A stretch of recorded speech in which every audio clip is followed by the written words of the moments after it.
Isang maliit ngunit masiglang bayan sa gilid ng kabundukan.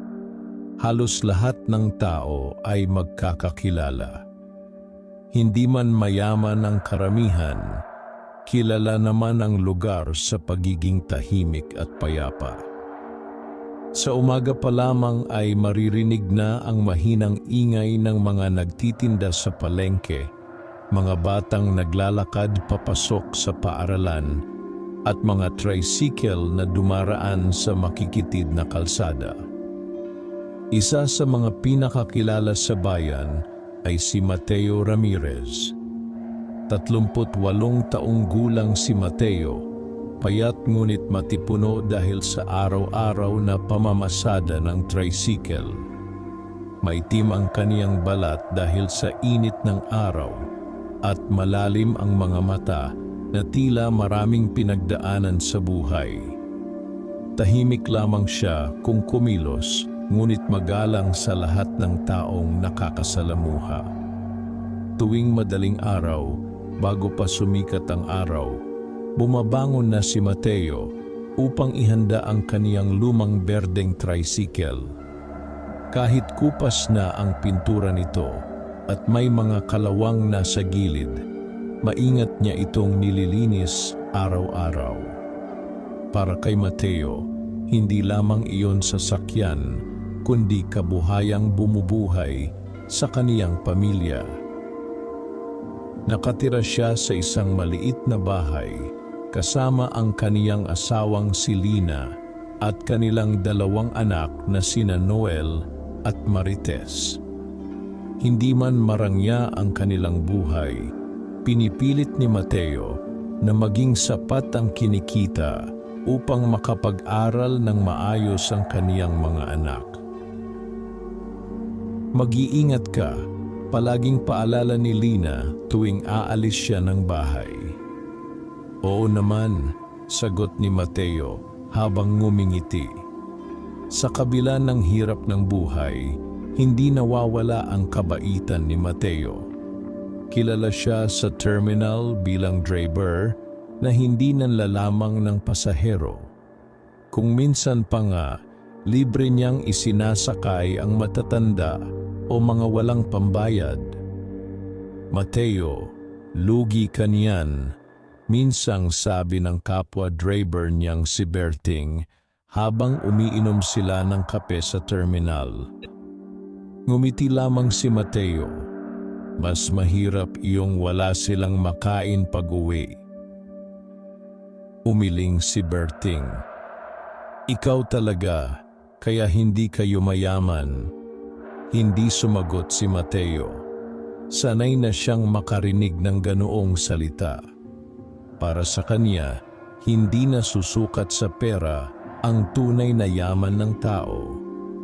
Isang maulang umaga, habang namamasada siya malapit sa palengke, may napansin siyang matandang babae na hirap magdala ng 2 sako ng gulay habang nakatayo sa gilid ng kalsada.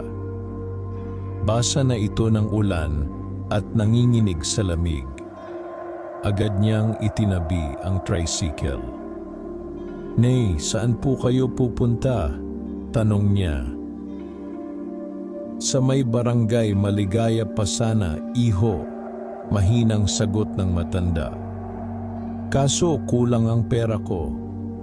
Hindi na nagdalawang isip si Mateo. "Sakay na po kayo." "Naku, iho, baka kulang pambayad ko." "Ayos lang po iyon." Napaluha ang matanda habang sumasakay. Sa biyahe, nalaman ni Mateo na mag-isa na lamang sa buhay ang matanda matapos mamatay ang asawa nito. Ang mga gulay na dala nito ang tanging pinagkukunan niya ng pangkain araw-araw. Pagdating nila sa maliit na kubo ng matanda, tinulungan pa siya ni Mateo na buhatin ang mga sako papasok ng bahay. "Maraming salamat, iho," sabi ng matanda habang nanginginig ang kamay na iniabot ang ilang baryang hawak nito. Ngumiti si Mateo at marahang ibinalik ang pera. Pambili niyo na lang po ng pagkain. Hindi nakapagsalita ang matanda. Tanging luha lamang ang tumulo sa mga mata nito habang pinagmamasdan ang papalayong tricycle. Hindi alam ni Mateo na may nakakita pala sa kanyang ginawa. Mula sa isang tindahan sa tapat, tahimik siyang pinagmamasdan ni Don Emilio Villanueva, ang pinakamayamang negosyante sa San Rafael. Matanda na si Don Emilio ngunit matalas pa rin ang isip nito. Kilala siya bilang istrikto at bihirang humanga sa tao. Ngunit kakaiba ang nakita niya kay Mateo. Hindi karaniwan ang lalaking iyon, sabi niya sa kaniyang driver. Lumipas ang mga araw at nagpatuloy lamang ang simpleng buhay ni Mateo. Hindi niya alam na unti-unti na pala siyang napapansin ng maraming tao sa bayan dahil sa kaniyang kabutihan. Isang tanghali, habang nagpapahinga siya sa terminal, may batang babae na lumapit sa kanya. Payat ito at marumi ang damit. "Kuya," mahina nitong tawag. Lumuhod si Mateo upang mapantayan ang bata. "Bakit? Pwede po bang makahingi ng tulong? May sakit po kasi ang bunso naming kapatid." Napabuntong hininga si Mateo. Halos kakakuha lamang niya ng boundary at kakaunti pa lamang ang natitira sa kaniyang kita. "Nasaan nanay mo?" "Nasa bahay po. Wala na po kaming pambili ng gamot." Tahimik na tumingin si Mateo sa bulsa niya. Kaunting pera na lamang ang laman niyon. Pera sana para sa hapunan nilang pamilya. Ngunit nang makita niya ang nangungusap na mga mata ng bata, tila hindi niya kayang tumanggi. Inabot niya rito ang perang hawak. "Ito muna, bilhan niyo ng gamot." Nanlaki ang mata ng bata. "Salamat po." Mabilis itong tumakbo palayo habang paulit-ulit na lumilingon kay Mateo. Tahimik lamang siyang napaupo matapos iyon. "Masyado kang mabait," sabi ni Berting na nakasaksi sa pangyayari. "Paano pamilya mo?" Ngumiti si Mateo kahit may pagod sa kaniyang mukha. May paraan ang Diyos. Pagsapit ng gabi, umuwi si Mateo na kakaunti lamang ang dalang pagkain. Ngunit sa halip na magalit, malambing siyang sinalubong ni Lina. "Kumain ka na," sabi ng asawa niya habang naghahain ng simpleng tuyo at mainit na kanin. Habang kumakain sila, ikinuwento ni Mateo ang nangyari sa terminal. Tahimik na nakinig si Lina bago siya ngumiti. "Kaya ka pinagpapala dahil mabuti kang tao." Napayuko si Mateo. "Minsan naiisip ko, baka kulang ako bilang ama. Hindi ko kayo mabigyan ng marangyang buhay." Hinawakan ni Lina ang kamay niya. "Hindi pera ang sukatan ng mabuting ama. Mas mahalaga iyong marunong kang magmahal at tumulong." Natahimik si Mateo habang pinagmamasdan ang kaniyang pamilya. Sa gabing iyon, habang nakahiga siya sa kanilang maliit na silid, hindi siya agad nakatulog. Marami siyang iniisip, mga bayarin, matrikula ng mga anak, at lumalaking utang sa tindahan. Ngunit sa kabila ng lahat, hindi nawala ang kaniyang pananampalataya. Kinabukasan, mas maaga siyang bumiyahe kaysa dati. Habang dumaraan siya sa lumang tulay malapit sa ilog, may nakita siyang kaguluhan. Maraming taong nakapaligid habang may umiiyak na babae. huminto siya agad. "Anong nangyari?" tanong niya. "May batang nahulog sa ilog," sigaw ng isang lalaki. Hindi nag-atubili si Mateo. Agad niyang hinubad ang tsinelas at tumalon sa malamig at rumaragasang tubig. Malakas ang agos dahil sa ulan noong mga nakaraang araw. Hirap siyang lumangoy ngunit patuloy siyang sumisid habang hinahanap ang bata. Ilang segundo pa ang lumipas bago niya nakita ang isang maliit na kamay na palubog sa tubig. Mabilis niya itong hinila pataas. "Hawak ka!" sigaw ni Mateo.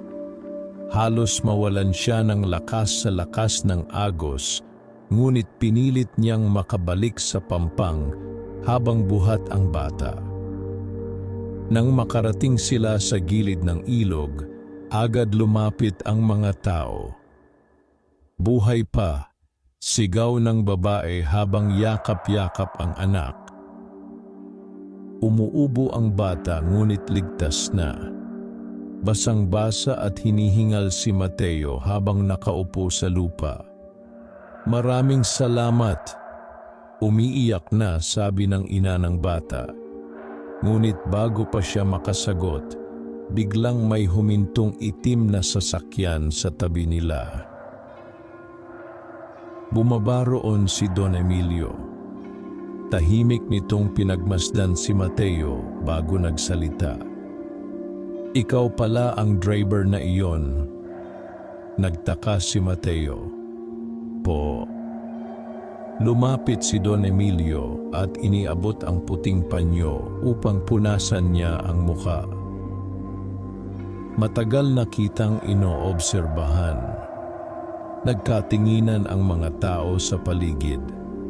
Hindi maraming tao ang handang magsakripisyo para sa iba, dagdag ng matanda. Tahimik lamang si Mateo. "Anong pangalan mo?" "Mateo Ramirez po." Tumango si Don Emilio. "Pumunta ka bukas sa mansyon ko." Nagulat si Mateo. "Bakit po?" Bahagyang ngumiti ang matanda. "May gusto akong ialok sa iyo." Pagkatapos sabihin iyon, sumakay muli si Don Emilio sa sasakyan at umalis. Naiwan si Mateo na puno ng pagtataka habang nakatingin sa papalayong kotse. Hindi niya alam na ang araw na iyon ang magsisimula ng malaking pagbabago sa kaniyang buhay. Magdamag na hindi nakatulog si Mateo matapos ang nangyari sa ilog. Paulit-ulit na umiikot sa isip niya ang sinabi ni Don Emilio. Hanggang ngayon ay hindi pa rin siya makapaniwala na personal siyang pinapupunta ng pinakamayamang tao sa San Rafael sa mansion nito. Tahimik siyang nakahiga habang nakatitig sa kisame ng kanilang maliit na silid. Naririnig niya ang mahinang paghilik ng kaniyang mga anak at ang mahinang pag-ihip ng hangin mula sa siwang ng kanilang bintana. Bakit kaya ako ipinapatawag noon? Mahina niyang tanong sa sarili. Sa kabilang gilid ng higaan, marahang bumangon si Lina. Hindi ka pa rin makatulog. Napabuntong hininga si Mateo. Iniisip ko lang iyong sinabi ni Don Emilio. Umupo si Lina at marahang hinawakan ang balikat niya. Baka may magandang dahilan o baka may nagawa akong mali. Napailing si Lina. Kung may mali kang nagawa, hindi ka niya kakausapin ng ganoon. Tahimik na ngumiti si Mateo, ngunit hindi pa rin mawala ang kaba sa dibdib niya. Pagsapit ng madaling araw, Bumangon siya ng mas maaga kaysa dati. Habang nagtitimpla ng kape si Lina, tahimik lamang siyang nag-aayos ng kaniyang lumang polo. "Sigurado ka bang iyan ang isusuot mo?" tanong ni Lina. Napatingin si Mateo sa kupas niyang damit. "Ito lang naman ang maayos kong damit." Lumapit si Lina at inayos ang kwelyo niya. "Malinis naman, ayos na iyan." Bago umalis, hinaplos muna ni Mateo ang buhok ng kaniyang mga anak na mahimbing pang natutulog. "Babalik din ako agad," sabi niya. Pagdating niya sa terminal, agad siyang nilapitan ng mga kapwa driver. "O Mateo," sigaw ni Berting. "Totoo bang ipinatawag ka ni Don Emilio? Mukhang yayaman ka na," biro ng isa. Napangiti lamang si Mateo, ngunit halata pa rin ang kaba sa kaniyang mukha. "Ako nga mismo hindi ko alam kung bakit. Baka gagawin kang personal driver o baka bibigyan ka ng bagong tricycle." Nagtawanan ang mga driver, ngunit nanatiling tahimik si Mateo. Bandang 9:00 ng umaga, tinungo niya ang malaking mansyon ni Don Emilio sa mataas na bahagi ng bayan. Habang papalapit siya, lalo siyang kinakabahan. Hindi pa siya kailanman nakapasok sa ganoong kalaking bahay. Napakataas ng bakal na gate at napapalibutan ng malalaking puno ang buong mansyon. Halatang ibang-iba iyon sa simpleng buhay na nakasanayan niya. Huminto siya sa tapat ng gate. Lumapit agad ang gwardiya.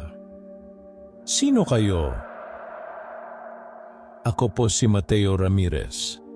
Pinapapunta po ako ni Don Emilio."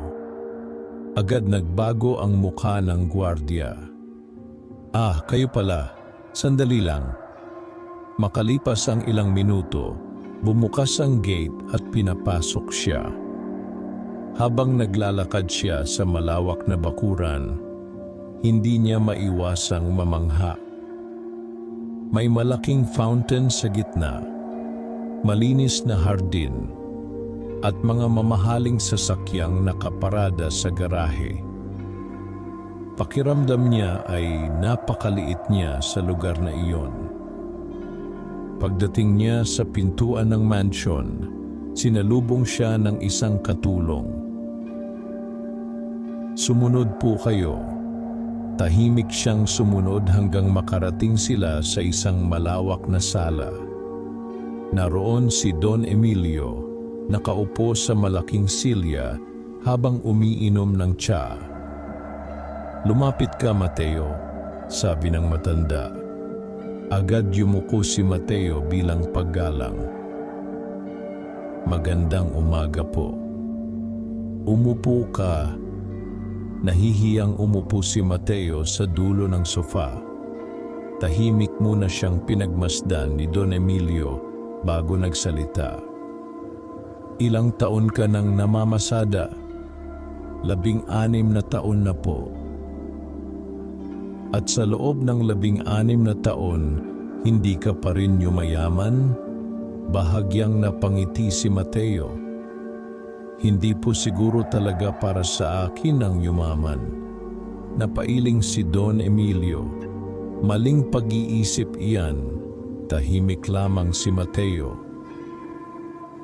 "Alam mo ba kung bakit kita ipinatawag?" "Hindi po. Dahil bihira ako makakita ng taong katulad mo." Nagtaka si Mateo. "Po? Marami akong nakilalang tao na mabait kapag may kapalit. Ngunit ikaw, tumutulong kahit wala kang wala." Hindi agad nakasagot si Mateo. "Ilang araw kitang pinagmamasdan," patuloy ni Don Emilio. "Iyong matandang babae, iyong batang humingi ng tulong, at kahapon, Iniligtas mo ang batang nahulog sa ilog kahit pwede kang mapahamak. Normal lang naman pong tumulong. Bahagyang ngumiti si Don Emilio. Hindi lahat ginagawa iyan. Natahimik ang buong sala. Pagkatapos ng ilang segundo, muling nagsalita ang matanda. Mateo, gusto kitang alukin ng trabaho. Nagulat siya. Trabaho po? Kailangan ko ng taong mapagkakatiwalaan. Napakunot noo si Mateo. Ano pong klaseng trabaho? Tagapamahala ng isa kong negosyo. Nanlaki ang mata niya. Ako po? Oo, pero wala po akong karanasan sa negosyo. Higit na mahalaga sa akin ang mabuting pagkatao kaysa karanasan. Lalong hindi makapaniwala si Mateo. Hindi ko po yata kaya. Tumayo si Don Emilio at lumapit sa malaking bintana. Noong bata pa ako, mahirap lang din ako, sabi nito habang nakatanaw sa labas. Natuto akong magsumikap, ngunit habang tumatagal, napansin kong maraming taong lumalapit lang dahil sa pera.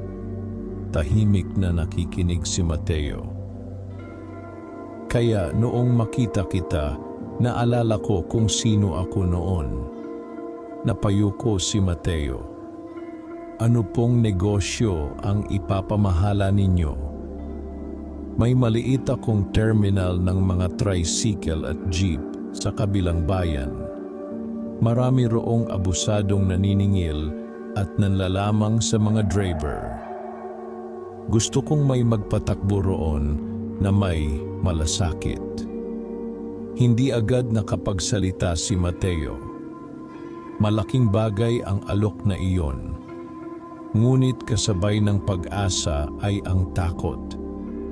Paano kung magkamali siya? Paano kung hindi niya kayanin?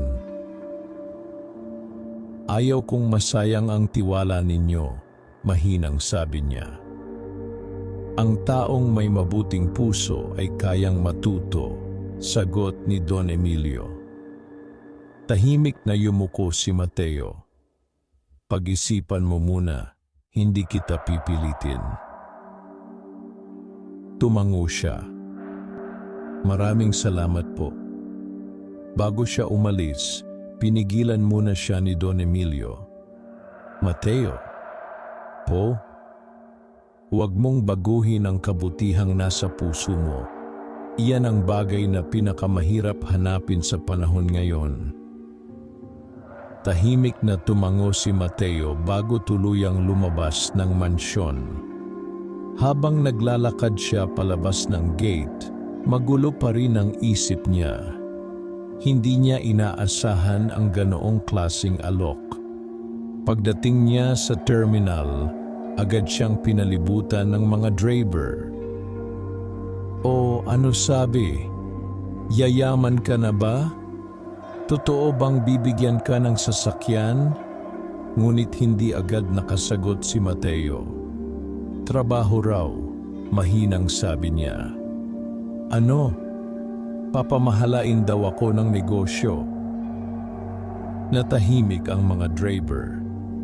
Maging si Berting ay hindi agad nakapagsalita. Mateo, bulong nito. Malaking pagkakataon iyan. Pero natatakot ako. Bakit? Baka hindi ko kayanin.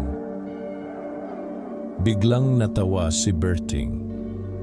Ikaw pa, kung may taong karapat-dapat pagkatiwalaan, ikaw iyon. Napaisip si Mateo habang nakatingin sa kaniyang lumang tricycle. Halos kalahati ng buhay niya ay ginugol niya sa pamamasada. Iyon ang mundong nakasanayan niya. Ngunit ngayon, tila may bagong pintuang bumubukas para sa kanya. Pagsapit ng gabi, ikinuwento niya kay Lina ang buong nangyari. Tahimik na nakinig ang asawa niya habang naghahain ng hapunan. Anong tingin mo? Tanong ni Mateo. Ngumiti si Lina.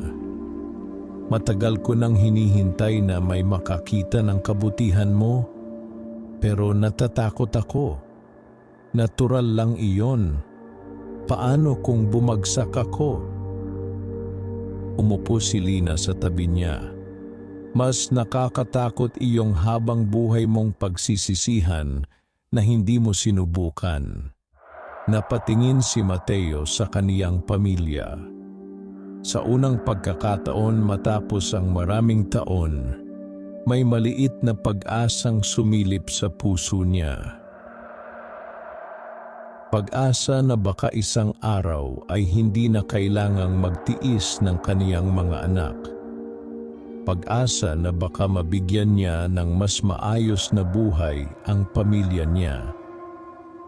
Ngunit hindi niya alam na habang may mga taong natutuwa sa kaniyang magandang kapalaran, mayroon ding unti-unting naiinggit sa kaniya. At ang inggit na iyon ang magsisimula ng mas mabigat na pagsubok sa kaniyang buhay. Mabilis kumalat sa buong bayan ng San Rafael ang balitang inalok ni Don Emilio ng malaking trabaho si Mateo Ramirez.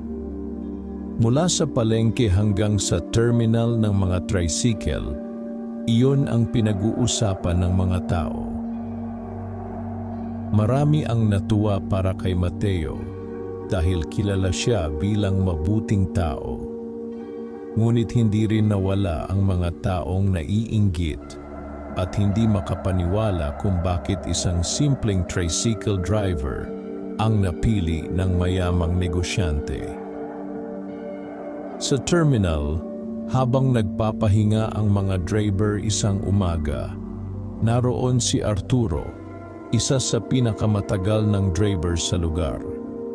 Kilala ito bilang mainitin ang ulo at mapagmataas. Hindi ko maintindihan si Don Emilio, sabi nito habang humihit-hit ng sigarilyo. Sa dami ng may pinag-aralan, bakit iyong hamak na driver pa? Tahimik lamang ang ilan. Masipag naman si Mateo, sagot ng isang driver. Napangisi si Arturo. Masyadong mabait, hindi pwedeng ganyan sa negosyo.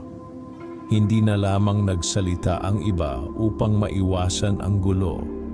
Samantala, si Mateo ay patuloy pa ring namamasada habang pinag-iisipan ang alok ni Don Emilio. Hindi pa rin siya sanay sa ideyang iiwan niya ang nakagisnang buhay. Nang araw ding iyon, may matandang lalaki siyang naisakay mula sa ospital. Hirap itong maglakad at halatang may iniindang sakit. Saan po tayo, Tay? Tanong ni Mateo. Sa sitio Mabatosana, sagot ng matanda. Malayo iyon at mahal ang pamasahe roon. Ngunit napansin agad ni Mateo na tila wala nang laman ang pitaka ng matanda. Pagdating nila sa lugar, nanginginig na iniabot ng matanda ang ilang baryang kulang na kulang sa bayad. Ito lang ang natira sa akin, iho, nahihiyang sabi nito. Ngumiti si Mateo. Ayos lang po iyon, napaluha ang matanda. 3 araw na akong pabalik-balik sa ospital. Wala na akong perang natira. Tahimik na nakinig si Mateo. Magpagaling po kayo.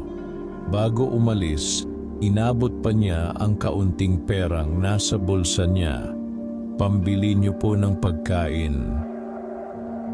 Halos hindi makapagsalita ang matanda habang paulit-ulit na nagpapasalamat. Ngunit may isang taong nakakita sa pangyayaring iyon, si Arturo. Nakasandal ito sa kaniyang tricycle habang nakatingin kay Mateo. Hindi talaga marunong humawak ng pera, bulong nito sa sarili. Nang gabing iyon, Muling ipinatawag ni Don Emilio si Mateo sa mansyon. Mas kabado siya ngayon kaysa noong una. Pagpasok niya sa sala, naroon si Don Emilio kasama ang isang lalaking naka-Amerikana. Matangkad ito at mukhang istrikto. "Mateo," tawag ni Don Emilio. "Ito si Attorney Carlos Mendoza. Siya ang tumutulong sa akin sa negosyo." Magalang na yumuko si Mateo. "Magandang gabi po." Tahimik lamang na tumango ang abogado. "Umupo ka," sabi ni Don Emilio. Agad sumunod si Mateo. "Napag-isipan mo na ba ang alok ko?" Tanong ng matanda. Huminga ng malalim si Mateo. "Opo. At ano ang naging desisyon mo?"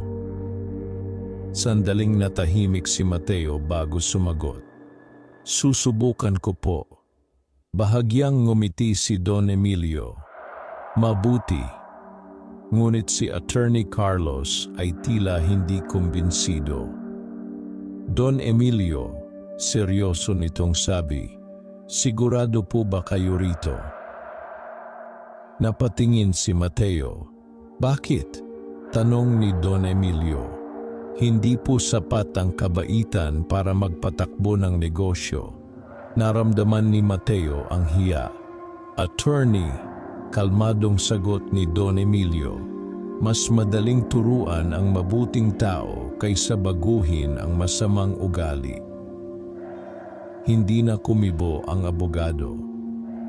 "Mateo," patuloy ni Don Emilio, "simula bukas, sasamahan ka muna ni Attorney Carlos upang malaman mo ang sistema ng terminal." "Opo." "Tandaan mo, hindi madali ang trabahong ito. Maraming tao roon ang sanay sa panlalamang." Tumango si Mateo. "Kakayanin ko po." Matapos ang pag-uusap, inihatid siya ng abogado palabas ng mansyon. Habang naglalakad sila sa hardin, biglang nagsalita si Attorney Carlos. "Huwag kang magkamaling isipin na lahat ay pabor sa iyo." Napatingin si Mateo. "Po? Maraming tao ang gustong mapunta sa posisyong ibibigay sa iyo." Tahimik lamang si Mateo, "At hindi lahat matutuwa sa pagdating mo." Hindi na nakasagot si Mateo habang pinagmamasdan siyang mabuti ng abogado. Kinabukasan, maaga siyang nagtungo sa terminal na pamamahalaan niya sa kabilang bayan. Mas malaki iyon kaysa sa terminal sa San Rafael. Magulo ang paligid at maraming driver ang nagsisigawan. May ilan ding kolektor na mukhang mahigpit at mayabang. Pagdating nila ni Attorney Carlos, agad na tahimik ang ilan.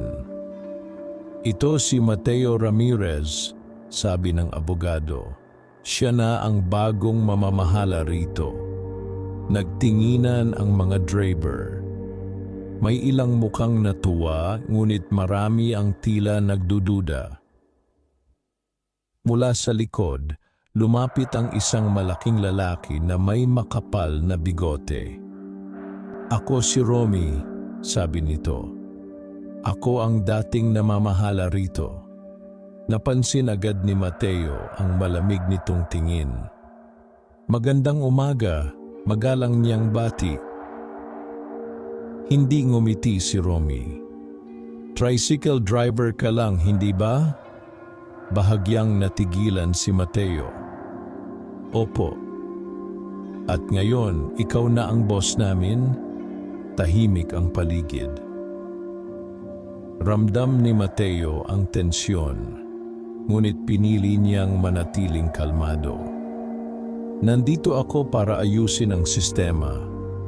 Napangisi si Romy. "Marami nang nagtangkang mag-ayos dito." Lumapit si Attorney Carlos. Simula ngayon, susunod kayo kay Mateo. Tahimik na umalis si Romy, ngunit halatang hindi ito masaya. Habang umiikot si Mateo sa terminal, marami siyang napansing mali. May mga driver na sobra kung maningil. May mga pasaherong niloloko. May mga kolektor ding sa pilitang kumukuha ng dagdag na bayad. Mas lalong napatunayan kay Mateo na tama si Don Emilio. Kailangan talaga ng pagbabago sa lugar na iyon. Kinahapunan, habang nagsusulat siya ng mga napansin niyang problema, may isang batang lalaki na lumapit sa kanya. "Kuya," napatingin siya. "Bakit? Pwede po bang makahingi ng tulong?" Muli na namang may lungkot sa mga matang kaharap niya. "Anong nangyari?" "Nasa ospital po si Mama." Napabuntong hininga si Mateo. Parang saan man siya magpunta ay laging may taong nangangailangan. "Anong kailangan ninyo?" "Kahit pangkain lang po." Tahimik na tumingin si Mateo sa laman ng kaniyang pitaka. Kaunti na lamang ulit ang natira roon. Ngunit gaya ng dati, hindi niya kayang talikuran ang humihingi ng tulong. Iniabot niya ang pera. "Salamat po." Umiiyak na, sabi ng bata. Habang pinagmamasdan niya itong tumatakbo palayo, hindi niya napansin si Romy na nakatingin mula sa di kalayuan. Napangisi ito. "Mahina," bulong nito. Pagsapit ng gabi, pagod na umuwi si Mateo. Ngunit pagdating niya sa bahay, agad siyang sinalubong ng kaniyang mga anak. "Tay!" Masayang sigaw ni Marites habang yumayakap. Ngumiti si Mateo kahit pagod. "Kumusta kayo?" "May assignment po ako," sabi ni Noel. Habang kumakain sila ng hapunan, ikinuwento ni Mateo ang mga nangyari sa terminal. "Mahirap pala talaga," sabi niya. Tahimik na nakinig si Lina. "Pero kaya mo yan. Parang ayaw sa akin ng ibang tao roon. Hindi lahat matutuwa kapag may gustong magbago." Napaisip si Mateo. Tama kaya itong pinasok ko? Hinawakan ni Lina ang kamay niya. Ang taong may mabuting hangarin ay laging susubukin. Napatingin si Mateo sa kaniyang pamilya. Sa kabila ng pagod at pangamba, alam niyang kailangan niyang magpatuloy.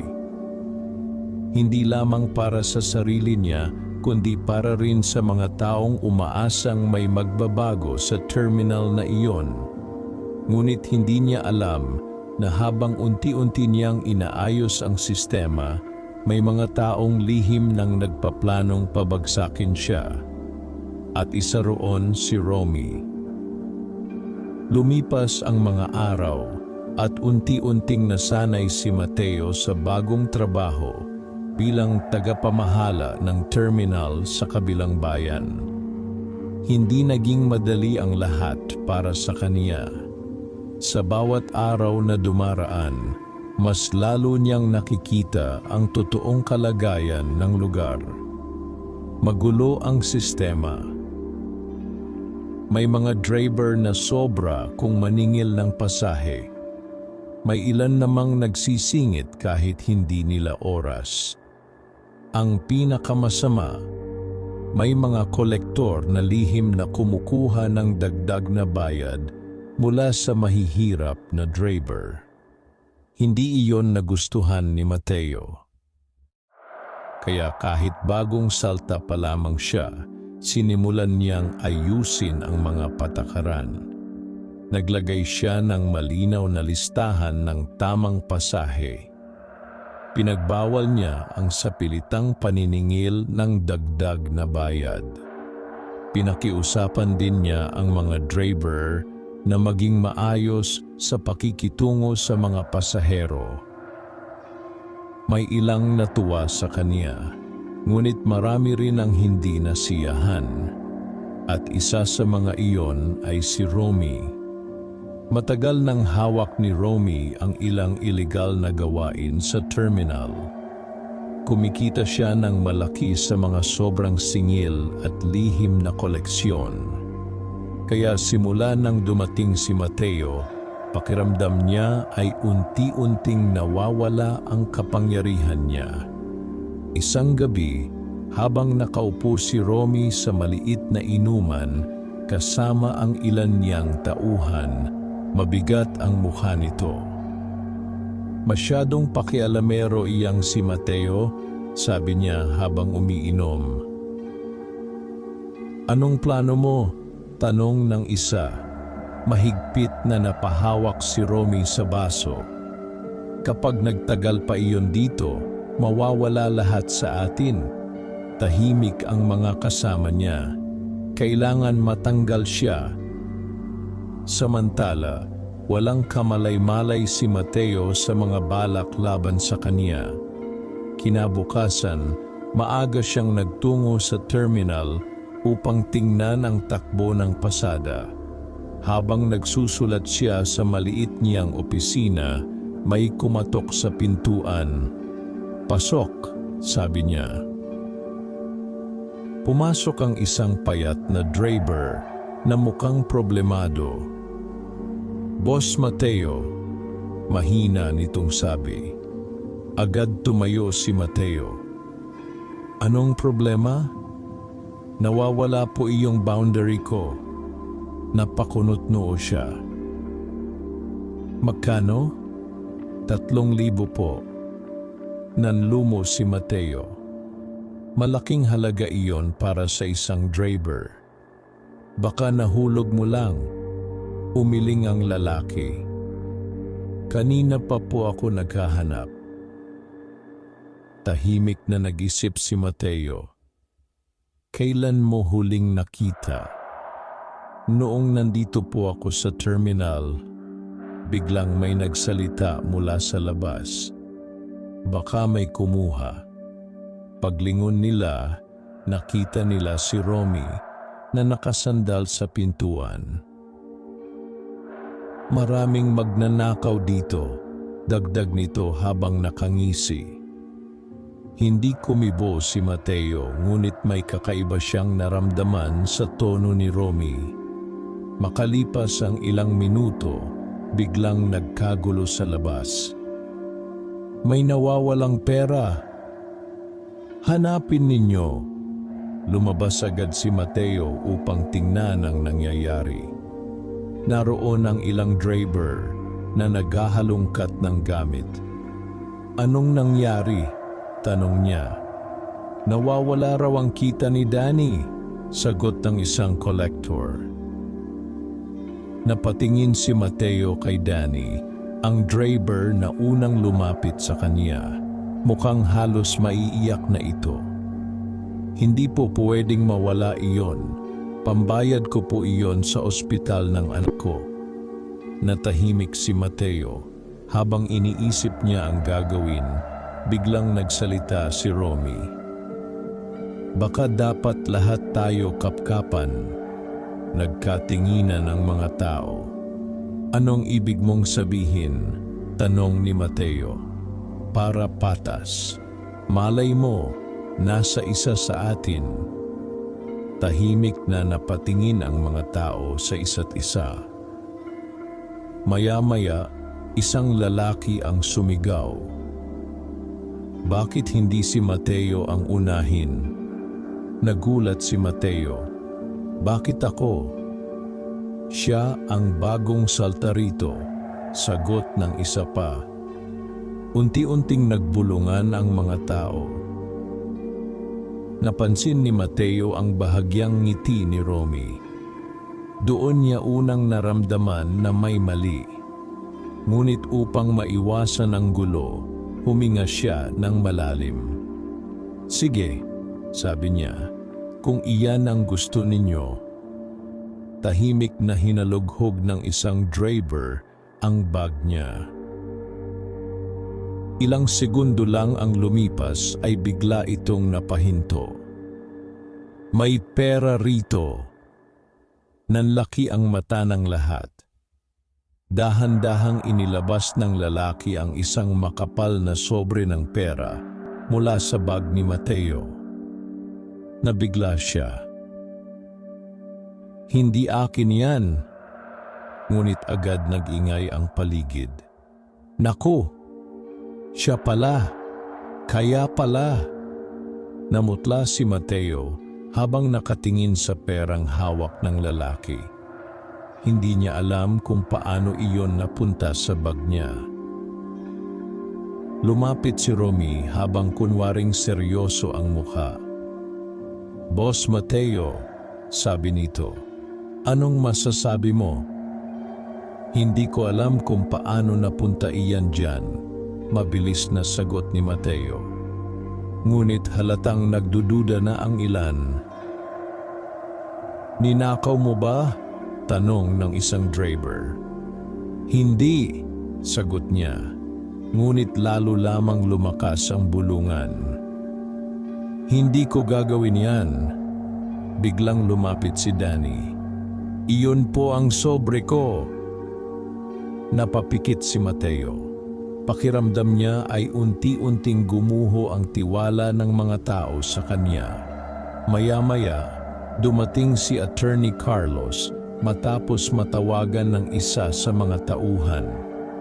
Anong nangyayari rito? Matigas nitong tanong. Agad nagsalita si Romy. Nakita po sa bag ni Mateo iyong nawawalang pera. Napatingin agad ang abogado kay Mateo. Totoo ba? Hindi ko po alam kung paano napunta iyon doon. Tahimik na pinagmasdan siya ng abogado. Dalhin mo muna ang pera, sabi nito kay Danny. Pagkatapos ay tumingin muli kay Mateo. Pumasok tayo sa opisina. Mabigat ang bawat hakbang ni Mateo habang sumusunod. Pagpasok nila, agad isinara ng abogado ang pinto. Mateo, malamig nitong sabi, naiintindihan mo bang malaking bagay ito? Opo, pero hindi ko po talaga ginawa. May ebidensya laban sa iyo. Napayuko si Mateo. Alam niyang mahirap paniwalaan ang paliwanag niya. Naniniwala po kayo sa akin? Tahimik si Attorney Carlos. Ilang segundo ang lumipas bago ito nagsalita. Hindi ko alam. Mas lalong bumigat ang dibdib ni Mateo. Sa unang pagkakataon mula nang magsimula siya sa bagong trabaho, naramdaman niyang baka hindi niya kayanin ang laban. Pag-uwi niya ng gabing iyon, tahimik lamang siyang naupo sa harap ng bahay nila. Napansin agad iyon ni Lina. Anong nangyari? Hindi agad nakasagot si Mateo. Maya-maya ay ikinuwento niya ang lahat. Habang nagsasalita siya, ramdam niya ang sakit at hiya sa dibdib niya. Tinitingnan nila akong magnanakaw. Tahimik na nakinig si Lina. Alam kong hindi mo gagawin iyon, sabi nito. Pero paano kung wala nang maniwala sa akin? Napaluha si Mateo. Hindi dahil sa galit kundi dahil sa bigat ng pakiramdam niya. Matagal niyang iningatan ang pangalan niya. Sa loob ng maraming taon, sinikap niyang maging mabuting tao. Ngunit sa isang iglap, tila kayang sirain ng kasinungalingan ang lahat. Lumapit si Lina at hinawakan ang kamay niya. Ang totoo ay lalabas din.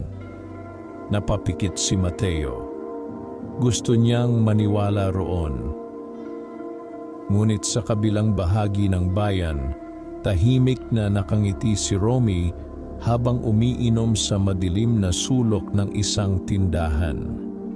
Para sa kanya, iyon pa lamang ang simula at hindi siya titigil hanggat hindi tuluyang bumabagsak si Mateo Ramirez. Maagang nagising si Mateo kinabukasan, ngunit tila mabigat ang buong katawan niya. Hindi siya sanay na may bumabansag sa kanya bilang magnanakaw. Sa loob ng maraming taon ng pamamasada, pangalan lamang niya ang tanging yaman na ipinagmamalaki niya. At ngayon, tila unti-unti iyong nasisira. Tahimik siyang nakaupo sa labas ng bahay habang pinagmamasdan ang maputlang langit ng umaga. Wala pa halos tao sa kalsada, ngunit naririnig na niya ang tila mahinang bulungan ng mga kapitbahay. Pakiramdam niya ay lahat nakatingin sa kanya. Lumabas si Lina dala ang mainit na kape. "Hindi ka ba papasok ngayon?" tanong nito. Napabuntong hininga si Mateo. "Kailangan. Matapang ka." Mahina siyang ngumiti, ngunit halatang pilit lamang iyon. "Hindi ko pwedeng takbuhan." Bago siya umalis, niyakap muna siya ng mga anak niya. "Tay, ingat po," sabi ni Marites. Napahigpit ang yakap ni Mateo sa anak. Sa sandaling iyon, lalo niyang naramdaman na hindi siya pwedeng sumuko. Pagdating niya sa terminal, agad niyang napansin ang kakaibang katahimikan. Hindi tulad dati na masigla ang pagbati ng mga driver sa kanya. Ngayon, maraming umiiwas ng tingin. May ilan ding nagbubulungan habang palihim siyang tinitingnan. Masakit iyon para kay Mateo, ngunit pilit niyang itinago ang nararamdaman. Habang papasok siya sa opisina, may narinig siyang usapan sa likuran. "Akala ko mabait, lahat naman nagpapanggap. Sayang tiwala ni Don Emilio." Humigpit ang pagkakahawak ni Mateo sa hawak niyang lumang bag, ngunit nagpatuloy lamang siya sa paglalakad. Pagpasok niya sa opisina, nadatnan niya roon si Attorney Carlos. Tahimik itong nakaupo habang nakatingin sa ilang dokumento. "Magandang umaga po," mahina niyang bati. Tumango lamang ang abogado. "Umupo ka." Agad sumunod si Mateo. Ilang segundo munang natahimik ang dalawa. Pagkatapos ay nagsalita si Attorney Carlos. "May mabigat na problema tayo." Napayuko si Mateo. "Opo." Hindi natuwa si Don Emilio sa nangyari kahapon. Lalong bumigat ang dibdib niya. "Pero sinabi ko pong wala akong kinalaman doon." "Naiintindihan ko. Ngunit mahirap kumbinsihin ang mga tao kapag may nakita silang ebidensya." Tahimik lamang si Mateo. "Totoo bang wala kang kinuha?" Agad siyang napatingin. "Hindi po." Mahigpit ang pagkakasabi niya. "Hindi ko po kayang magnakaw." Pinagmasdan siya ng mabuti ng abogado. Sa unang pagkakataon, tila may nakita itong katapatan sa mga mata ni Mateo. "May hinala ka ba kung sino ang may gawa?" Biglang pumasok sa isip niya si Romy. Ngunit hindi agad siya nagsalita. "Hindi ko po sigurado." Napabuntong hininga si Attorney Carlos. "Mag-ingat ka. Hindi lahat dito gusto kang manatili." Tumango si Mateo. Maya-maya ay lumabas siya ng opisina upang tingnan ang takbo ng terminal. Ngunit habang naglalakad siya, ramdam niya ang malamig na pakikitungo ng marami. May ilang driver na dati magalang, ngunit ngayoy tahimik lamang. May mga kolektor ding tila hindi na sumusunod sa mga utos niya. Sa di kalayuan, nakatayo si Romy habang nakatingin sa kanya. May bahagyang ngiti ito na tila nasisiyahan sa nangyayari. Lumapit si Mateo. "Romy," tawag niya. Nagkunwaring nagulat ang lalaki. "Oh, boss. May gusto akong itanong. Ano iyon? Tingin mo ba talaga ninakaw ko iyong pera?" Nagkibit balikat si Romy. "Ako? Wala akong sinasabing ganoon. Pero parang gusto mong paniwalaan ng lahat."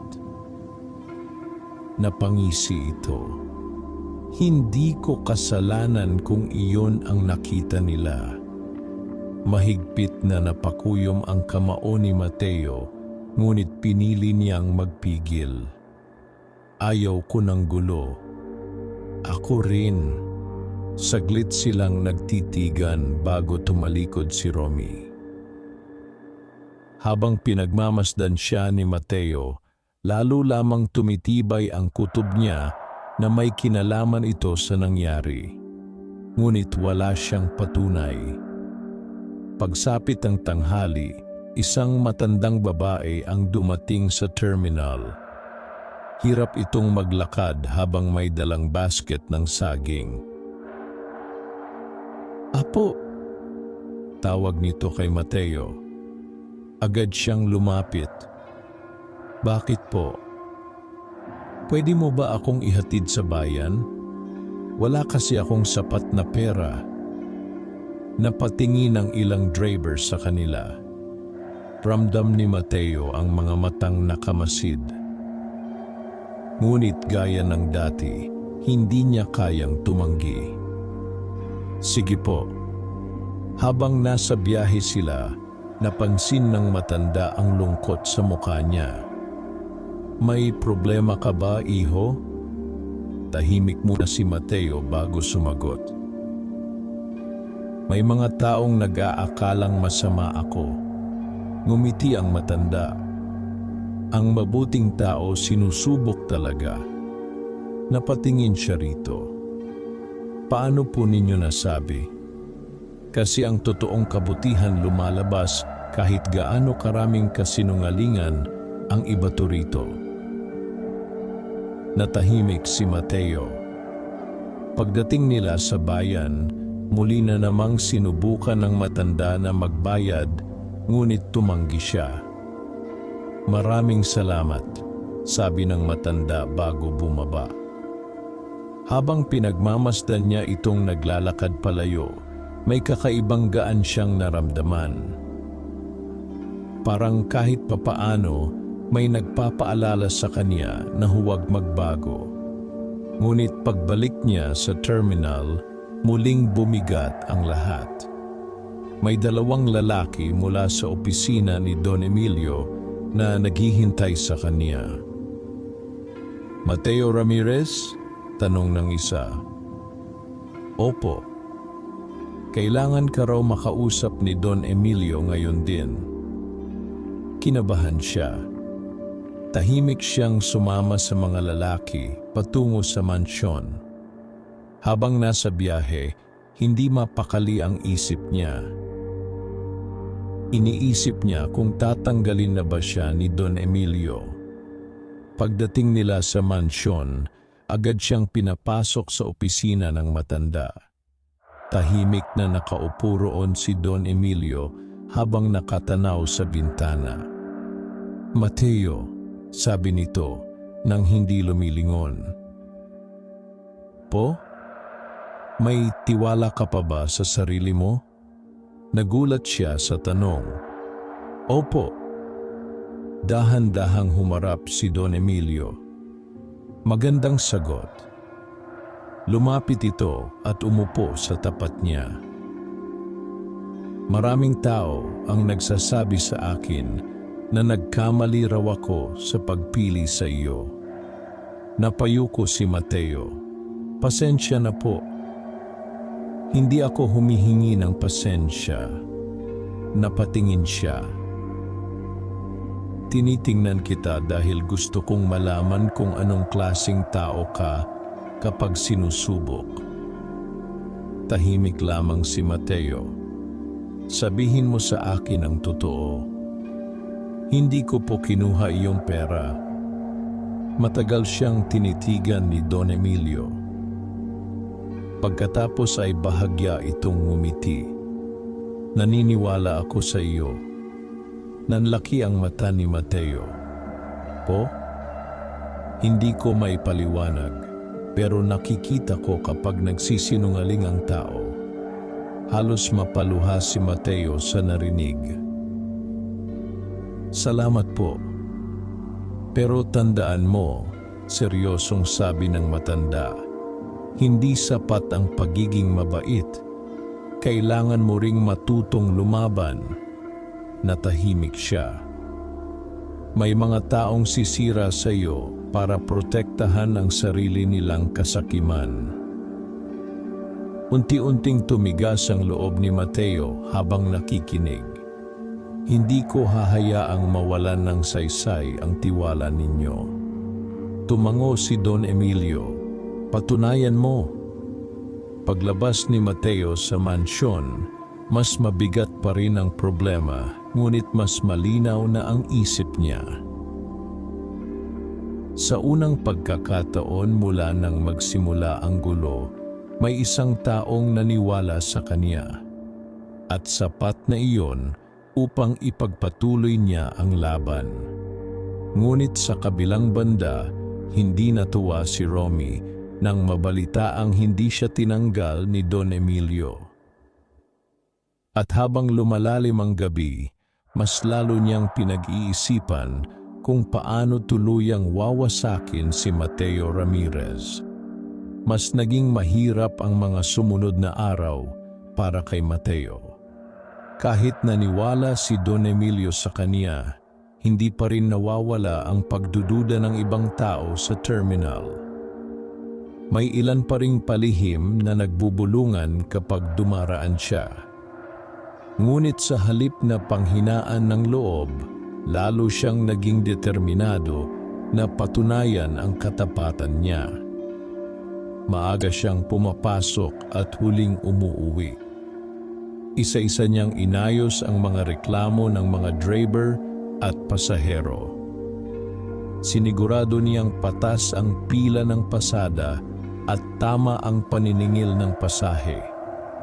Unti-unti, may ilang nagsimulang muling magtiwala sa kaniya.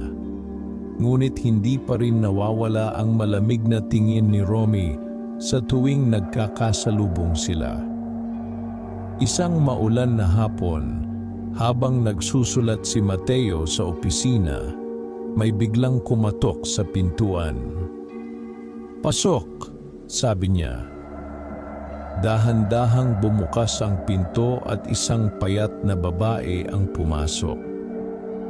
Basang-basa ito sa ulan at halatang pagod na pagod. Kasama nito ang isang binatilyong mukhang nanghihina. Agad tumayo si Mateo. "Ano pong maitutulong ko?" Lumapit ang babae habang pilit inaalalayan ng anak. "Pasensya ka na, iho," nanginginig nitong sabi. "May nagsabi sa akin na baka matulungan mo kami." Napatingin si Mateo sa binata. Maputla ito at hirap huminga. "Ano pong nangyari?" "May sakit po ang anak ko," sagot ng babae habang naiiyak. Kailangan daw po siyang madala agad sa ospital sa Maynila. "Bakit hindi po kayo humingi ng tulong sa barangay?" Napayuko ang babae. "Naubos na po lahat ng naipon namin." Tahimik na napabuntong hininga si Mateo. Alam niyang malaki ang kailangan ng mag-ina at alam din niyang wala siyang sapat na pera para roon. Ngunit nang makita niya ang nanghihinang binata, muli na namang hindi niya kinayang tumanggi. Magkano po ang kailangan ninyo? Kahit pamasahe lang po sana. Tahimik na binuksan ni Mateo ang pitaka niya. Kakaunti na lamang ang laman yon dahil halos kakabayad lang niya ng mga utang sa bahay. Ngunit isa-isang inilabas niya ang perang mayroon siya. Ito muna po, nanlaki ang mata ng babae. Iho, sobra na ito. Ayos lang po. Napaluha ang babae habang paulit-ulit na nagpapasalamat. Habang pinagmamasdan sila ni Mateo, hindi niya napansin si Romy na nakatayo sa labas ng opisina. Nakasimangot itong nakatingin sa kanya. Masyado talagang mabait, bulong nito. Nang makaalis ang mag-ina, pumasok si Romy. Boss Mateo. Napatingin si Mateo. Ano iyon?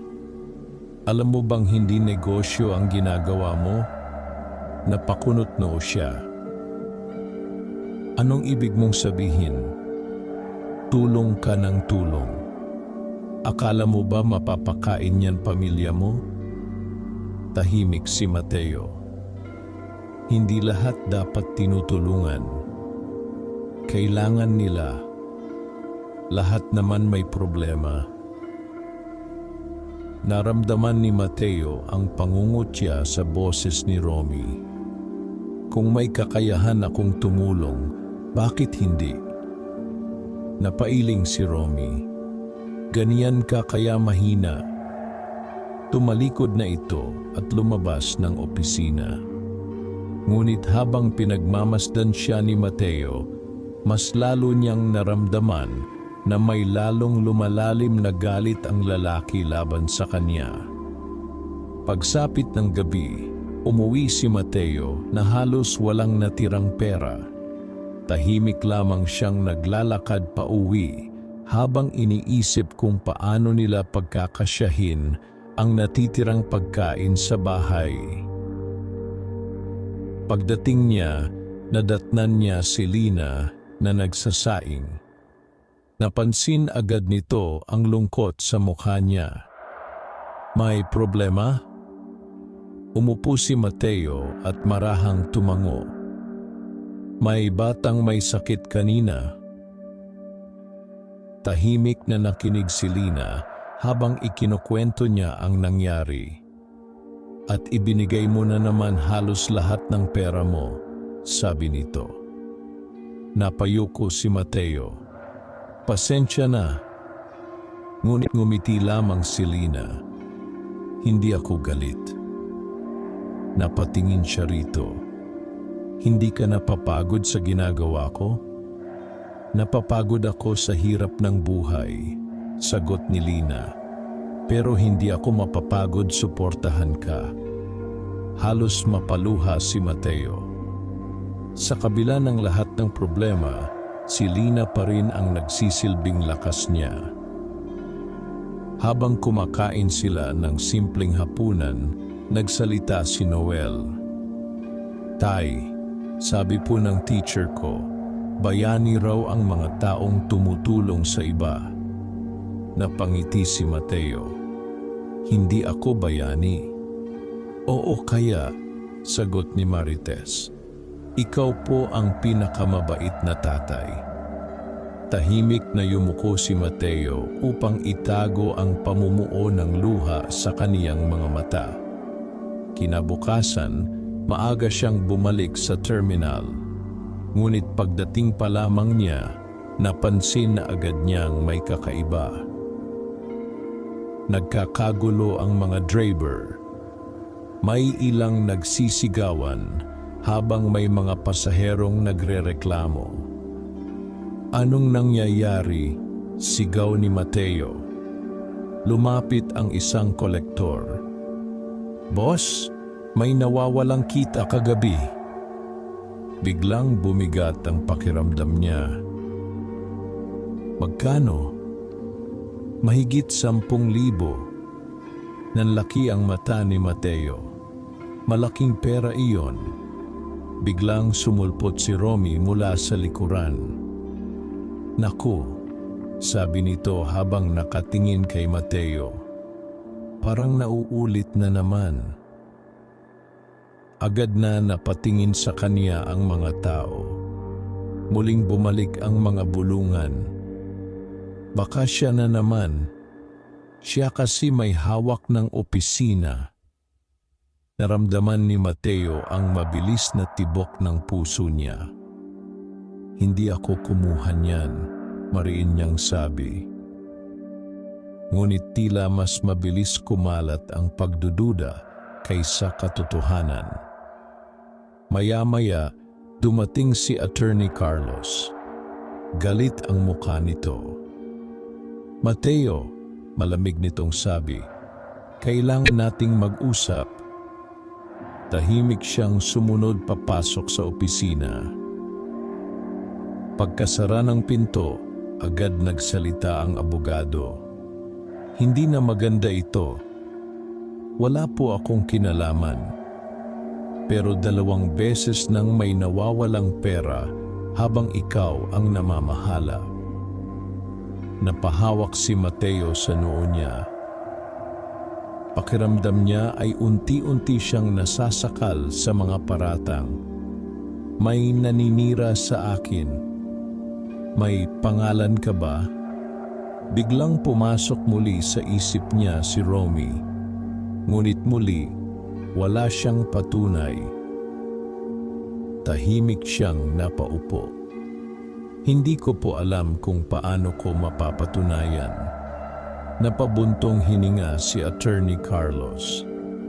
"Kapag hindi natin nalaman ang totoo, baka mapilitan si Don Emilio na alisin ka."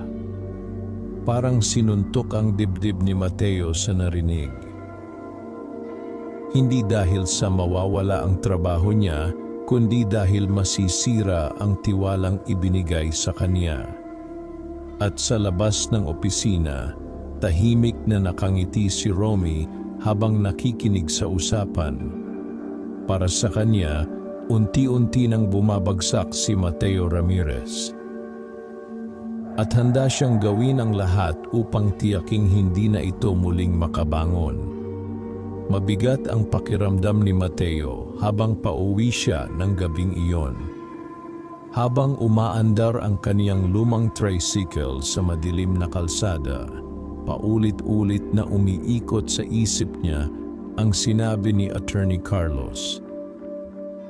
Kapag hindi nila nalaman ang totoo, maaari siyang mawalan ng trabaho.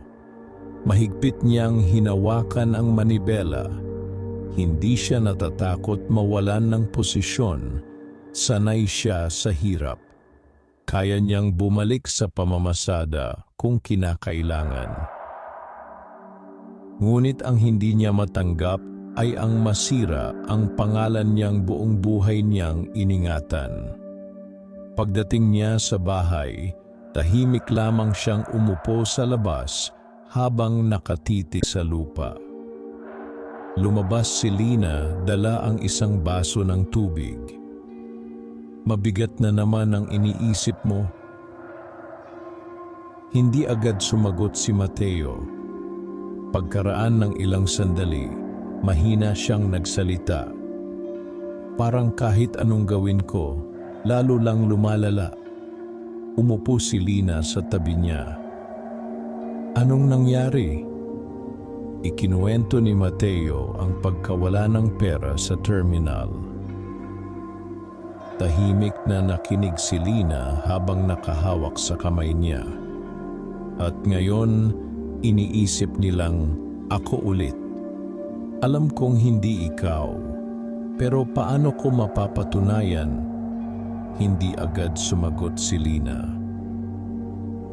"Tandaan mo," sabi nito maya-maya, hindi habang buhay nananalo ang kasinungalingan. Napabuntong hininga si Mateo. Napapagod na ako. Ngunit bago pa man siya tuluyang panghinaan ng loob, biglang lumabas ang dalawa niyang anak mula sa loob ng bahay. "Tay!" Masayang sigaw ni Marites habang may hawak na papel. Napilitang ngumiti si Mateo. "Ano iyan?" "Drawing po." Inabot ng bata ang papel. Nakita niya roon ang simpleng guhit ng isang tricycle at isang lalaking may malaking ngiti. "Ikaw po iyan," sabi ni Marites. Napangiti siya. "Bakit ang laki ng ngiti ko?" "Kasi mabait ka raw," sabi ni teacher. Tahimik na napayuko si Mateo. Sa simpleng salita ng anak niya, tila may munting liwanag na muling sumindi sa loob niya. Kinabukasan, mas maaga siyang nagtungo sa terminal. Pagdating niya, marami na agad siyang napansing kakaiba. May ilang driver na nagtatalo tungkol sa pila ng pasada. May mga pasaherong nagrereklamo sa sobrang singil. Dati-rati, si Romy ang may hawak sa maraming bagay doon. Ngunit mula nang higpitan ni Mateo ang mga patakaran, lalong dumami ang tensyon sa terminal. Habang inaayos niya ang gulo, may matandang lalaki na lumapit sa kaniya. "Ikaw ba si Mateo?" "Opo." Ngumiti ang matanda. "Ikaw iyong tumulong sa apo ko noong isang buwan." Hindi agad maalala ni Mateo. "Pasensya na po. Iyong batang may sakit na dinala sa ospital. Doon lamang niya naalala." Gumaling na siya." Bahagyang nanlaki ang mata ni Mateo. "Talaga po?" Tumango ang matanda habang naiiyak. "Sabi ng doktor, kung hindi siya naidala agad, baka hindi siya nakaligtas." Tahimik si Mateo. "Maraming salamat sa iyo." Habang pinagmamasdan niya ang matanda na naglalakad palayo, may ilang driver na nakarinig sa usapan. Unti-unting nag-iba ang tingin ng ilan sa kaniya. Ngunit sa kabilang bahagi ng terminal, nakasimangot si Romy. Hindi nito gusto na may mga taong nagsisimulang muling humanga kay Mateo. Bandang tanghali, muling ipinatawag si Mateo ni Attorney Carlos. Pagpasok niya sa opisina, seryoso agad ang mukha ng abogado. "May bagong problema." Kinabahan si Mateo. "Ano po iyon?" "May nawawalang resibo sa opisina." Napapikit siya saglit. Parang hindi na natatapos ang problema. "Hindi ko po alam." "Teka," putol agad ng abogado. "Hindi kita inaakusahan." Bahagyang nabawasan ang kaba niya. "Pero kailangan na nating malaman kung sino talaga ang may gawa nito." Tumango si Mateo. "May hinala po ako." "Si Romy?" Nagulat siya. "Kayo rin po?" Napabuntong hininga si Attorney Carlos. "Matagal ko nang pinaghihinalaan ang mga ginagawa niya rito. Ngunit wala pa akong matibay na ebidensya." Natahimik si Mateo. "Mag-ingat ka sa kanya." "Opo." Habang palabas siya ng opisina, may biglang sumigaw mula sa labas. Sunog! Agad nagkagulo ang terminal.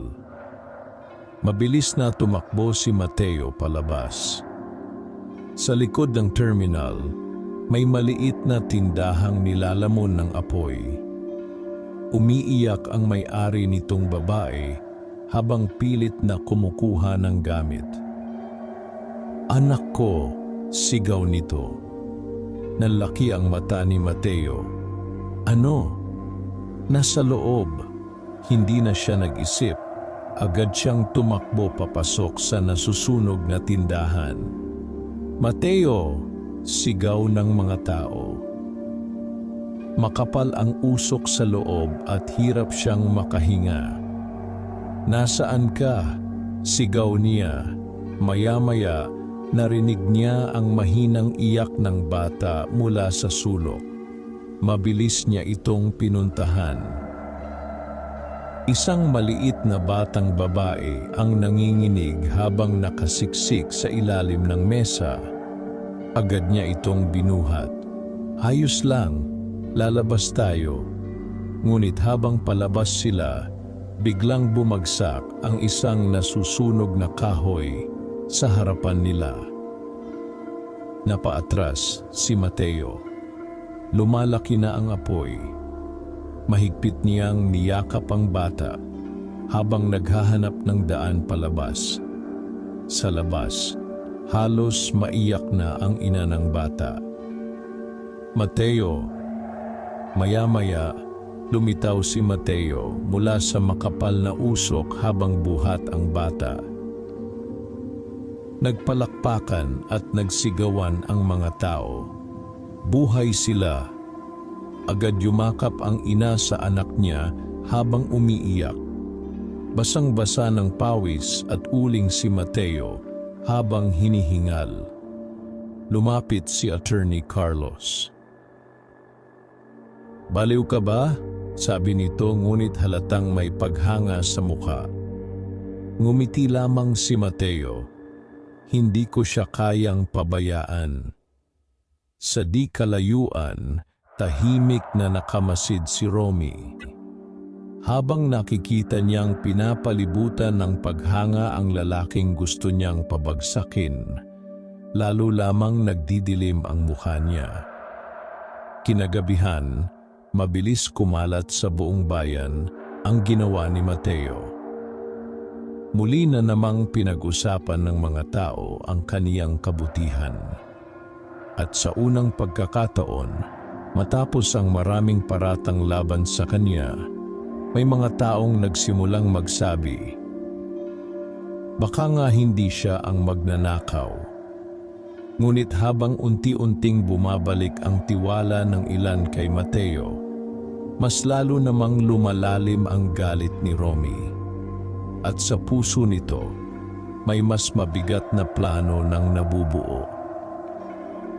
Muling nabuhay ang paggalang ng ilang tao kay Mateo matapos niyang iligtas ang batang naipit sa nasusunog na tindahan. Sa terminal, marami na ang hindi naniniwalang kaya niyang magnakaw matapos makita kung paano niya isinusugal ang sariling buhay upang makatulong sa iba. Ngunit habang unti-unting bumabalik ang tiwala ng mga tao sa kanya, lalo namang nag-aalab ang galit ni Romy. Pakiramdam nito ay unti-unting nawawala ang kontrol na matagal niyang hinawakan sa terminal. At higit sa lahat, hindi niya matanggap na mas pinapaboran ng mga tao ang isang dating tricycle driver kaysa sa kaniya. Isang gabi, habang halos sarado na ang terminal, tahimik na nakaupo si Romy sa likod ng lumang bodega kasama ang dalawa niyang tauhan. Mabigat ang mukha nito habang umiinom ng alak. "Hindi pwedeng magtagal pa si Mateo rito," madiin nitong sabi. "Anong gagawin natin?" tanong ng isa. Tahimik na napangisi si Romy. "Kung hindi siya masisira sa pera, sisirain natin siya sa ibang paraan." Nagkatinginan ang mga kasama niya. "Ano ibig mong sabihin?" Lumapit si Romy at marahang ibinaba ang baso. May paparating na inspeksyon mula sa munisipyo sa susunod na linggo. Biglang natahimik ang dalawa. Kapag nagkaproblema ang terminal sa araw na iyon, si Mateo ang sisisihin. Unti-unting ngumiti ang mga tauhan niya habang naiintindihan ang plano. Samantala, walang kamalay-malay si Mateo habang abala sa pag-aayos ng mga dokumento sa opisina. Halos gabi na, ngunit hindi pa rin siya umuuwi. Nang gabing iyon, pumasok si Attorney Carlos. "Hindi ka pa tapos?" tanong nito. Ngumiti si Mateo. "Marami pa pong kailangang ayusin." Napatingin ang abogado sa mga papel na hawak niya. "Napapansin kong nagbabago na ang terminal." "Unti-unti pa lang po." Tahimik na tumango si Attorney Carlos. "Maraming driver ang nagsasabing mas maayos na raw ngayon." Bahagyang ngumiti si Mateo, ngunit halata pa rin ang pagod sa mukha niya. "Gusto ko lang pong maging patas para sa lahat." Tahimik siyang pinagmasdan ng abogado bago muling nagsalita. "Mateo, po? Mag-ingat ka kay Romy." Napatingin siya. "May bago po ba kayong nalaman?" "Wala pang sigurado, pero pakiramdam ko may binabalak siya." Natahimik si Mateo. Hindi na bago sa kanya ang pakiramdam na may nagmamasid at naghihintay ng pagkakataong pabagsakin siya. "Opo, mag-iingat po ako." Pag-uwi niya ng gabing iyon, nadatnan niyang tulog na ang mga anak niya. Tahimik siyang naupo sa tabi nila habang pinagmamasdan ang mahimbing na pagtulog ng dalawa. Maya-maya, lumapit si Lina dala ang mainit na pagkain. "Kumain ka muna," napangiti si Mateo. "Salamat." Habang kumakain, ikinuwento niya ang babala ni Attorney Carlos. "Natatakot ka ba?" tanong ni Lina. Sandaling natahimik si Mateo. "Hindi para sa sarili ko, kundi para sa inyo." Mahina siyang ngumiti, ngunit halatang mabigat ang iniisip niya. Kapag nawalan ako ng trabaho, hinawakan ni Lina ang kamay niya. "Kahit ano pa ang mangyari, kakayanin natin."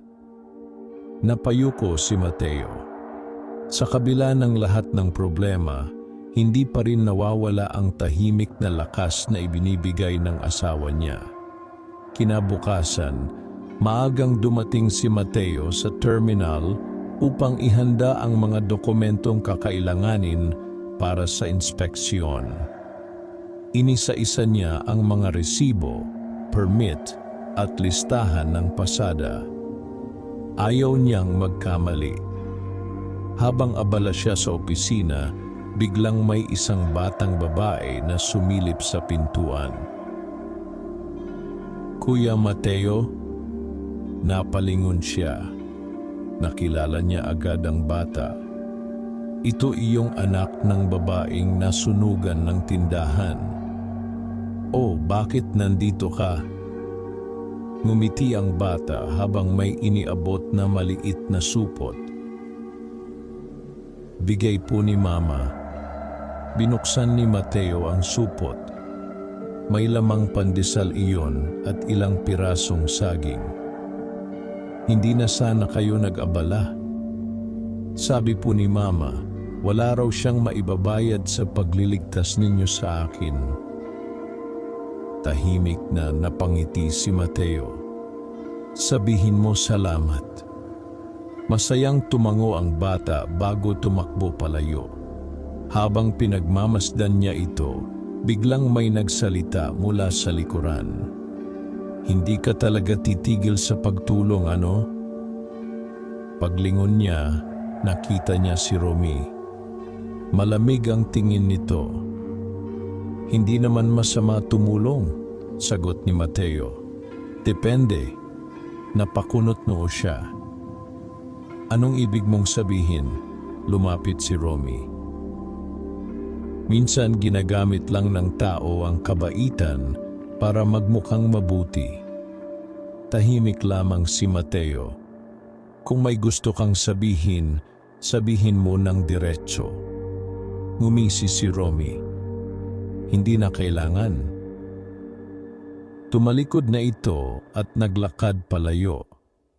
Ngunit habang pinagmamasdan siya ni Mateo, may kakaibang kaba siyang naramdaman. Parang may malaking problemang paparating. Pagsapit ng araw ng inspeksyon, maagang dumating ang mga opisyal mula sa munisipyo. Naroon din si Don Emilio at Attorney Carlos. Kabado si Mateo, ngunit handa siyang ipakita na maayos ang pamamalakad nila. Sinimulan ng mga opisyal ang pag-iinspeksyon sa terminal. Inisa-isa nila ang mga dokumento at permit. Sa simula ay maayos ang lahat, ngunit biglang may sumigaw mula sa likod ng terminal. May tagas ng gasolina. Nagkagulo ang mga tao. Mabilis na tumakbo si Mateo kasama ang ilang driver. Pagdating nila sa likod ng bodega, naamoy agad nila ang matapang na amoy ng gasolina. At sa tabi ng mga drum, may nakakalat na mga ilegal na lalagyan ng gasolina. Nanlaki ang mata ni Mateo. Hindi pwedeng nandito iyan. Agad lumapit ang mga opisyal. Sino ang may pananagutan dito? Matigas na tanong ng isa. Tahimik ang paligid. Unti-unting napatingin ang lahat kay Mateo. Siya ang namamahala rito, sabi ng isang lalaki. Naramdaman ni Mateo ang mabilis na tibok ng puso niya. Hindi ko alam na may ganyan dito, sabi niya. Ngunit seryoso ang mukha ng mga opisyal. Napakalaking paglabag nito. Maya-maya, lumapit si Romy habang kunwaring nagulat. Naku, paano nangyari iyan? Napatingin si Mateo rito at sa unang pagkakataon, malinaw niyang nakita ang malamig na saya sa mga mata ni Romy. Doon niya tuluyang naunawaan. May nagplano nito at alam niyang si Romy iyon. Ngunit bago pa siya makapagsalita, biglang nagsalita ang isang opisyal. Maaaring ipasara ang terminal dahil dito.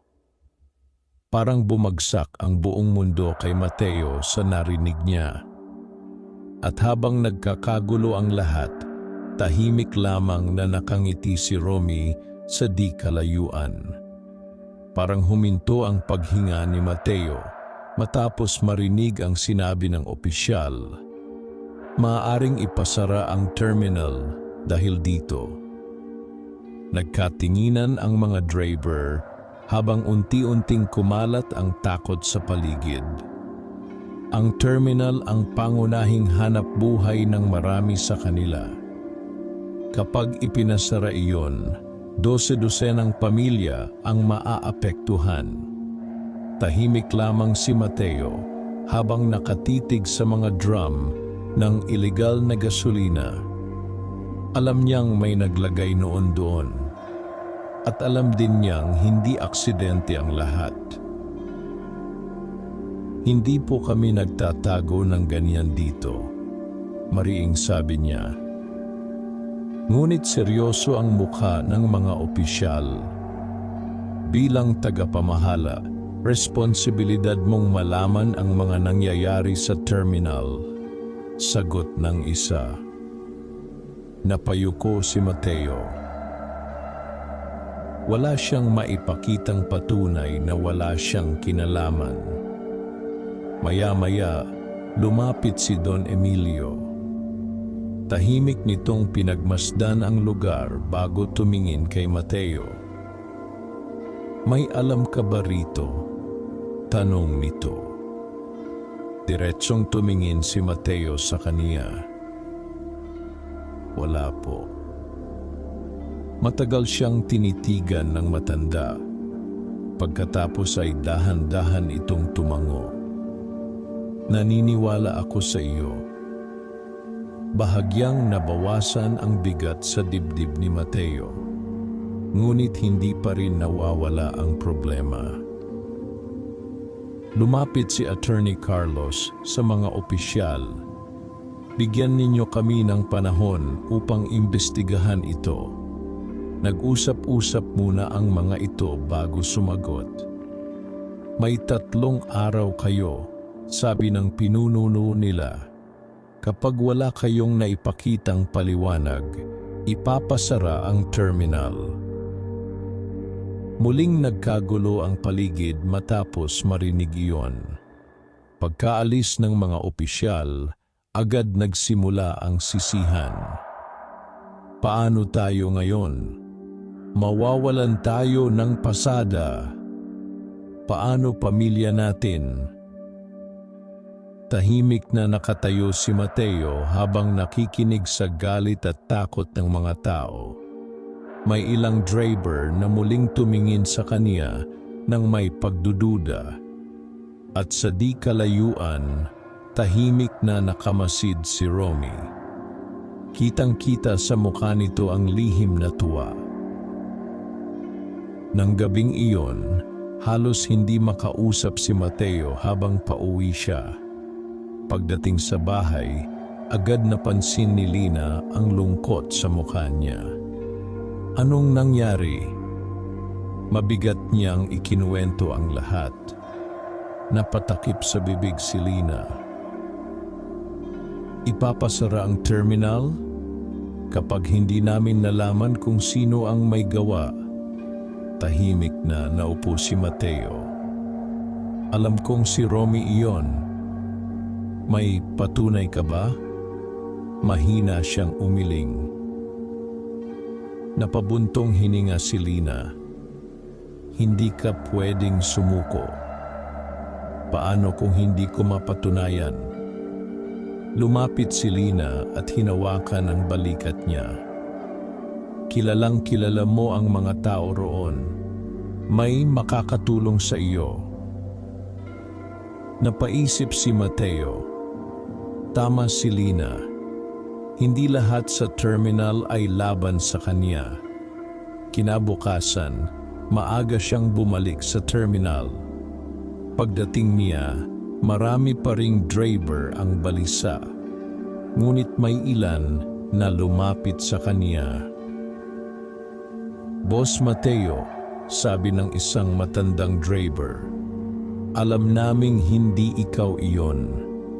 Napatingin siya rito. "Salamat. Masyado kang mabuting tao para gawin iyon." Unti-unting may ibang tumango bilang pagsang-ayon. Sa unang pagkakataon, matapos ang maraming problema, naramdaman ni Mateo na hindi siya nag-iisa. Habang nag-uusap sila, lihim namang pinagmamasdan sila ni Romy mula sa kabilang bahagi ng terminal. Nawawala na ang kumpiyansa nito. Hindi nito inaasahan na marami pa ring naniniwala kay Mateo. Bandang tanghali, habang iniisa-isa ni Mateo ang mga gamit sa bodega, may napansin siyang kakaiba. May maliit na piraso ng tela na nakasabit sa isa sa mga drum ng gasolina. Dahan-dahan niya iyong kinuha. Parang punit na bahagi iyon ng uniforme. Napakunot noo siya. Bigla niyang naalala ang suot ni Romy noong nakaraang gabi. Madilim na asul na jacket. at may punit iyon sa gilid. Mabilis na tumibok ang puso ni Mateo.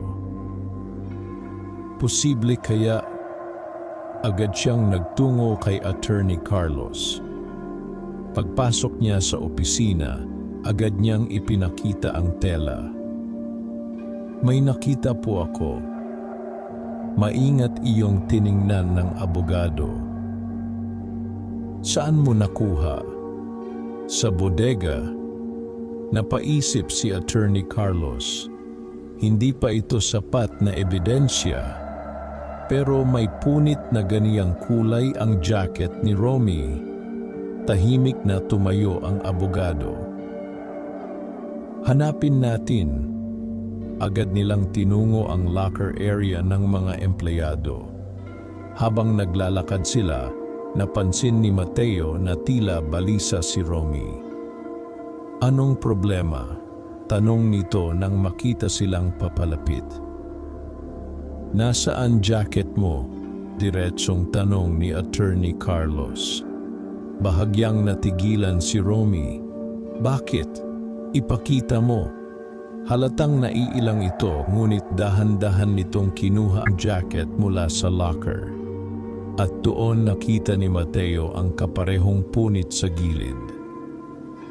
Eksaktong tugma sa telang nakita niya. Nanlaki ang mata ng ilang driver na nakapaligid. Tahimik na tumingin si Attorney Carlos kay Romy. Paano mo ipapaliwanag ito? Biglang tumigas ang mukha ni Romy. Maraming ganiyang tela. Ngunit bago pa ito makaalis, biglang nagsalita ang isang batang helper sa terminal. Sir, napalingon silang lahat. Nakita ko po si Kuya Romy kagabi sa likod ng bodega. Natahimik ang paligid. Mabilis na namutla si Romy. Anong sinabi mo? Tanong ni Attorney Carlos. Naglalagay po siya ng mga drum kagabi. Nanlaki ang mata ng mga tao. Sinungaling ka, sigaw ni Romy. Napaatras ang bata sa takot, ngunit lumapit agad si Mateo at pinrotektahan ito. Huwag mo siyang takutin. Halos manginig sa galit si Romy. Masyado kang pakialamero. Bigla nitong sinugod si Mateo. Ngunit mabilis siyang napigilan ng ibang driver. Nagkagulo ang buong terminal. Tumigil kayo! Romy, hawakan ninyo siya! Pilit nagpupumigla si Romy habang galit na nakatingin kay Mateo. Kasalanan mo ito. Tahimik lamang si Mateo habang nakatitig sa kanya. Sa wakas, unti-unti nang lumalabas ang katotohanan. Maya-maya, dumating si Don Emilio matapos matawagan ni Attorney Carlos. Pagkakita pa lamang nito kay Romy, agad na nitong naunawaan ang nangyayari. Totoo ba? Malamig nitong tanong. Tahimik si Romy. Sumagot ka. Ngunit sa halip na magsalita, yumuko si Romy. At sapat na iyon upang maintindihan ng lahat ang katotohanan. Natahimik ang buong terminal. Ang mga taong dating nagdududa kay Mateo ay unti-unting napahiya, habang si Mateo naman ay napapikit ng mariin. Hindi dahil sa saya, kundi dahil sa wakas, napatunayan din niyang hindi siya ang taong inaakala nila. Tahimik ang buong terminal matapos umamin si Romy sa kaniyang ginawa. Halos walang makapaniwala na ang taong matagal nilang kinatatakutan at sinusunod ang mismong naglagay ng mga ilegal na drum ng gasolina upang pabagsakin si Mateo. Nakatayo lamang si Romy habang nakayuko. Wala na ang yabang sa mukha nito. Wala na rin ang malamig nitong mga ngiti. Tanging kahihiyan at galit sa sarili ang makikita rito. Sa paligid, maririnig ang mahihinang bulungan ng mga driver. Siya pala talaga, kawawa si Mateo. Napagbintangan pa. Tahimik lamang si Mateo habang nakatingin kay Romy. Sa kabila ng lahat ng ginawa nito sa kanya, wala siyang naramdamang galit. Pagod lamang. Pagod sa lahat ng paninira, pagdududa, at problema na pinagdaanan niya sa mga nakaraang buwan. Lumapit si Don Emilio. Romy, malamig nitong sabi, "Ilang taon kitang pinagkatiwalaan rito." Hindi sumagot ang lalaki. "Bakit mo ginawa ito?" Mahigpit na napapikit si Romy. "Dahil sa kanya," sagot nito habang nakatingin kay Mateo. "Pagdating niya rito, parang ako na ang walang silbi." Tahimik ang lahat. Akala ko mawawala lahat sa akin. Napabuntong hininga si Don Emilio. "Kaya sinira mo ang isang inosenteng tao." Walang naisagot si Romy. Maya-maya, lumapit si Attorney Carlos. "Tatawagan na natin ang pulis." Nagkatinginan ang mga tao. Ngunit bago pa man ito makaalis, biglang nagsalita si Mateo. "Sandali po." Napalingon silang lahat sa kaniya. "Mateo?" nagtatakang sabi ni Attorney Carlos. Tahimik siyang lumapit kay Romy. Kitang-kita niya ang galit, hiya, at panghihinayang sa mukha nito. "Bakit?" tanong ni Mateo. Napayuko si Romy. "Hindi ko alam," mahina nitong sagot. "Galit lang ako." Natahimik si Mateo. Naalala niya ang lahat ng ginawa nito.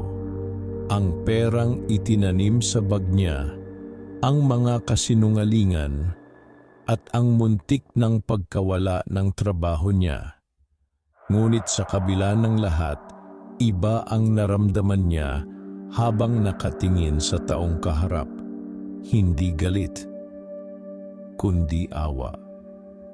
"Don Emilio," sabi ni Mateo habang humaharap sa matanda, "pwede po bang huwag na natin siyang ipakulong?" Nagulat ang lahat. "Ano?" sabi ni Attorney Carlos. Maging si Romy ay napatingin kay Mateo na tila hindi makapaniwala. "Mateo," seryosong sabi ni Don Emilio, "sinira ka ng taong ito." "Opo. At muntik mawalan ng hanap buhay ang maraming tao dahil sa kanya." "Alam ko po." "Kung ganoon, bakit mo siya ipinagtatanggol?" Tahimik na napabuntong hininga si Mateo. "Kasi alam ko po ang pakiramdam ng mawalan." Natahimik ang paligid. "Kapag ipinakulong natin siya, mawawalan din ng ama ang mga anak niya." Unti-unting yumuko ang ilang driver matapos marinig iyon. Hindi nila inaasahang magpapakita pa rin ng awa si Mateo matapos ang lahat. Napaluha si Romy habang nakatingin sa kaniya. "Bakit mo ginagawa ito?" nanginginig nitong tanong. Mahina lamang ngumiti si Mateo. "Kasi ayokong maging katulad ng galit na nasa puso mo." Halos hindi makapagsalita si Romy. Sa unang pagkakataon matapos ang maraming taon, tila may bagay na bumasag sa matigas nitong kalooban. Napaupo ito habang umiiyak. "Pasensya na." tahimik na pinagmamasdan iyon ng mga tao. Maging si Don Emilio ay tila napaisip habang nakatingin kay Mateo. Makalipas ang ilang minuto, nagsalita ang matanda. "Romy," mabilis na tumayo ang lalaki. "Hindi kita ipapakulong." Napaluha si Romy. "Pero simula ngayon, wala ka na sa terminal na ito." Tumango ito habang umiiyak. "Opo." Pagkatapos noon, tahimik itong umalis habang nakayuko. Habang pinagmamasdan siya ng mga tao, marami ang nakaramdam ng hiya sa naging pagtingin nila kay Mateo noon. Maya-maya, lumapit ang matandang driver na unang naniwala sa kanya. "Mateo," sabi nito, "pasensya na kung nagduda kami sa iyo." Ngumiti lamang siya. "Wala pong problema." Isa-isa ring lumapit ang ibang driver upang humingi ng tawad. Ngunit sa halip na magalit o manumbat, mahinahon lamang silang kinausap ni Mateo. Sa araw ding iyon, opisyal na inanunsyo ni Don Emilio na mananatiling bukas ang terminal. Nagpalakpakan ang mga tao. Marami ang napaluha sa tuwa dahil nailigtas ang kanilang hanapbuhay. Pagkatapos ng anunsyo, ipinatawag ni Don Emilio si Mateo sa opisina. Pagpasok niya, tahimik na nakatayo ang matanda sa harap ng bintana. "Mateo, po? Ngayon sigurado na ako." Napakunot noo siya. "Sa ano po?" Dahan-dahang humarap si Don Emilio. "Na tama ang pagpili ko sa iyo," napayuko si Mateo. "Hindi ko po magagawa iyon kung wala ang tiwala ninyo."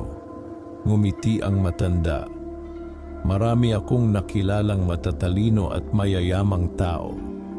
Pero bihira akong makakita ng taong may pusong katulad ng sa iyo." Tahimik lamang si Mateo.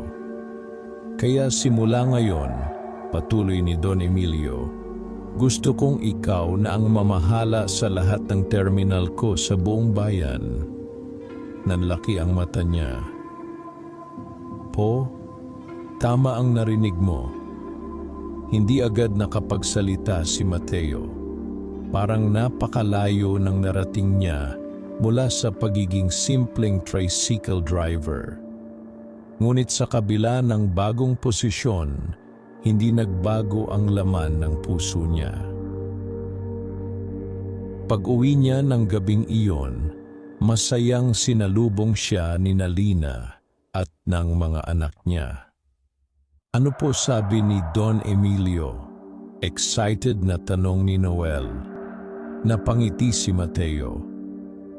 "May mas marami pa raw akong trabahong gagawin." Natawa si Lina. "Pero masaya ka?" Tumango siya. "Oo." Habang magkakasalo sila sa simpleng hapunan, napatingin si Mateo sa kaniyang pamilya. Naalala niya ang lahat ng pinagdaanan nila, kahirapan, pagdududa, paninira, at pagsubok. Ngunit naunawaan niya ring may mga bagay na hindi kayang bilhin ng pera, paggalang, pagmamahal, at kabutihang loob. Makalipas ang ilang buwan, mas naging maayos ang pamamalakad sa mga terminal ni Don Emilio. Maraming driver ang nabigyan ng patas na kita at mas magaan na sistema ng pasada. At sa buong San Rafael, lalong nakilala ang pangalan ni Mateo Ramirez, hindi bilang pinakamayamang tao sa bayan, kundi bilang tricycle driver na kahit umangat sa buhay, ay hindi kailanman tumigil sa pagtulong sa mahihirap. At sa puso ng maraming taong natulungan niya, si Mateo ang naging patunay na ang tunay na yaman ay hindi nasusukat sa pera, kundi sa kabutihang iniiwan mo sa buhay ng ibang tao. Wakas,